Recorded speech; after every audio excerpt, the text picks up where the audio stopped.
Chapter 3. Later that night, a big gray sedan careened around a downtown corner, a squad car in hot pursuit. The driver of the sedan was an expert, a top professional whose racing career had been cut short when he was convicted of deliberately running over a member of a rival pit crew during the Gotham Grand Prix. Now, the driver made his living moving contraband from one city to another. In the trunk of the sedan was a full set of plates to print counterfeit $20 bills. Most of the time, the driver never had to display his skills. Usually, he could manage the delivery without a problem. "Somebody must have tipped off the cops," he thought. "Not that it will do them any good." In his skilled hands, the gray sedan was a precision instrument. Under its nondescript exterior, it was built to the specifications of a racing machine, a gross overmatch against the conventional police cars. With every block, his lead on the police pursuers widened. Suddenly, another car joined the chase. An unmarked car with two detectives in the front seat. The driver smiled. With the steering wheel in his hands, he was more than a match for a bunch of ham-fisted amateurs. The gray sedan took the next corner in a controlled four-wheel drift, scraping the squad car off against the parked delivery van. The glass and metal sound was unmistakable. Music to the driver's ears. He stabbed the brake, executing a perfect J-turn as the unmarked car shot past him helplessly. A quick turn into an alley, and the driver vanished from sight. If driving 70 miles an hour through a passage with only a couple of inches clearance on each side caused him any concern, it didn't show on his face. Another 10 minutes brought the driver to the edge of the warehouse district. He smiled in smug satisfaction. Once he got into that maze of narrow streets, there wouldn't be a cop on the planet who could give him a run for his money. The driver glanced into the rear-view mirror, checking for headlights of pursuers. The mirror was empty. But the driver cocked his ears, listening. Was that a car engine he heard in the distance? No. It was too high-pitched, more of a whine than a roar. Just like, The driver snapped into full alert. He recognized the sound now. There was only one vehicle in all of Gotham that used a turbine for power. "Damn!" the driver hissed under his breath. He stomped the gas pedal, instinctively correcting the car as it fishtailed on the wet asphalt.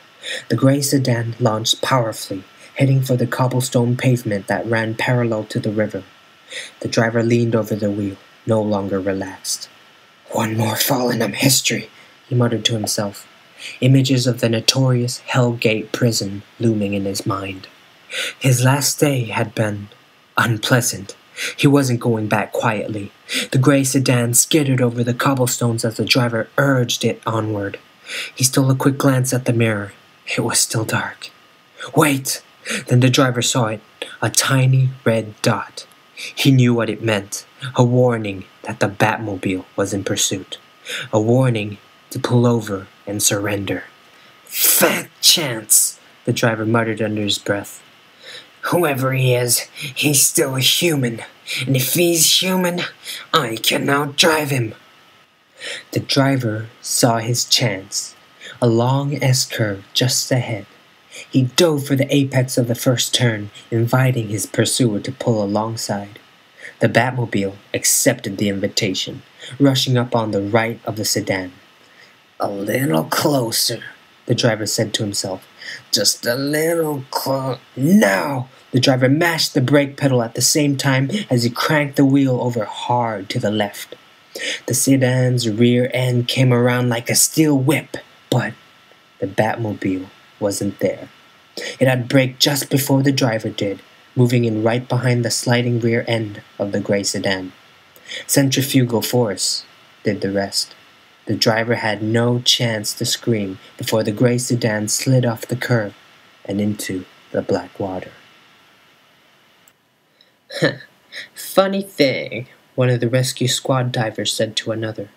"He didn't even hang around." "What are you talking about?" the other asked. "Oh yeah, I forgot. You're new here. I've been out on plenty of these. Every once in a while, some crook thinks he can take on the Batmobile, and he ends up in the drink. But every other time, the Batman hangs around. Sort of. Just to make sure the guy's okay, I guess. Well, we fished him out, didn't we? Sure, I mean, he wasn't really in that much trouble. Not with the Batman calling us even before the crash. But, I don't know. It seems different this time. He didn't even look back. Still, later that night, a pair of nurses were walking from the hospital exit to the parking lot. They had just finished a double shift, happy to be done, but almost too tired to care. They were practically to the car when a man wearing a red ski mask blocked their path. "Drop your pocketbooks," he commanded, brandishing a machete. The blonde nurse tossed her purse on the ground. "Just take it and go away," she said calmly. "We don't want any trouble." The robber moved forward, but as he bent to pick up the purse, the brunette nurse threw a sidekick at his head. The robber jumped back just in time to avoid the kick, and the brunette fell to the ground. "You shouldn't have tried that," he snarled. "Now it's gonna cost you more than money." He raised the machete just as the blonde let out a blood-curdling scream. The robber hesitated only a split second, but it was enough time for the brunette to scramble to her feet. "Spread out, Bonnie," she said. "He can't take both of us at once." "Tough broads, aren't you?" the robber sneered. "Too bad nobody could hear you scream way out here." He watched their faces for the signs of fear that were so intoxicating to him, but the nurses both stood transfixed, staring at something behind him. "You expect me to fall for that old?" All the nurses saw was a flash of movement. All they heard was a loud, dry snap. But they both knew what it meant, even before the robber's words were choked off into an anguished shriek. The robber fell to the ground as the machete dropped from his nerveless fingers. His useless right arm dangled limply. His face was white with pain. "Compound fracture," the blonde nurse said to her friend. "I'll stay here to watch him. You go get security." "I don't want to," her friend started to say. "Go ahead. I'll be fine. This one isn't going to give anyone any trouble. Not for a long time." Dawn was breaking as the two nurses told their story to a detective. "You sure?" the detective asked.